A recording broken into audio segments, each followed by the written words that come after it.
ಶರಣಬಂಧುಗಳೇ, ಗಾಳಿ ಬಂದಾಗ ತೂರಿಕೊಳ್ಳಿದೆ ಅನ್ನುವ ರೀತಿಯಲ್ಲಿ ಬಸವ ತತ್ವದ ಗಾಳಿ ಕೊಪ್ಪಳ ಜಿಲ್ಲೆಯಲ್ಲಿ ಬೀಸ್ತಾ ಇದೆ. ನಾಳೆ ಆ ಗಾಳಿಯ ಜೊತೆಗೆ ನಾವೆಲ್ಲರೂ ಆ ಕಾರ್ಯಕ್ರಮದಲ್ಲಿ ಭಾಗವಹಿಸುವುದರ ಮುಖಾಂತರ ಈ ಭಾಗ ಬಸವ ತತ್ವದ ನೆಲೆ ಅನ್ನೋದನ್ನು ನಾವು ಸಾಬೀತುಪಡಿಸಬೇಕಾಗಿದೆ.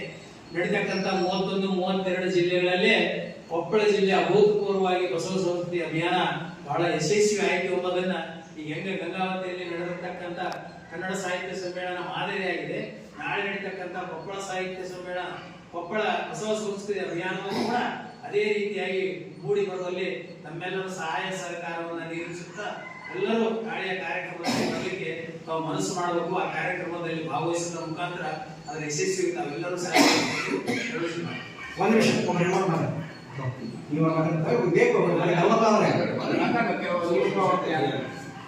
ಓಂ ಶ್ರೀ ಗುರುಲಿಂಗಾಯ ನಮಃ. ನಾಳೆ ನಡೆಯುವಂತ ಕೊಪ್ಪಳದಲ್ಲಿ ನಡೆಯುವಂತ ಬಸವ ಸಂಸ್ಕೃತಿ ಅಭಿಯಾನಕ್ಕೆ ಆದಷ್ಟು ಎಲ್ಲರೂ ನಾವು ಒಟ್ಟುಗೂಡಿ ಆ ಒಂದು ಕಾರ್ಯಕ್ರಮವನ್ನು ಯಶಸ್ವಿ ಮಾಡಬೇಕಂತ ಹೇಳ್ಕೊತಾ ಇದ್ದೀನಿ.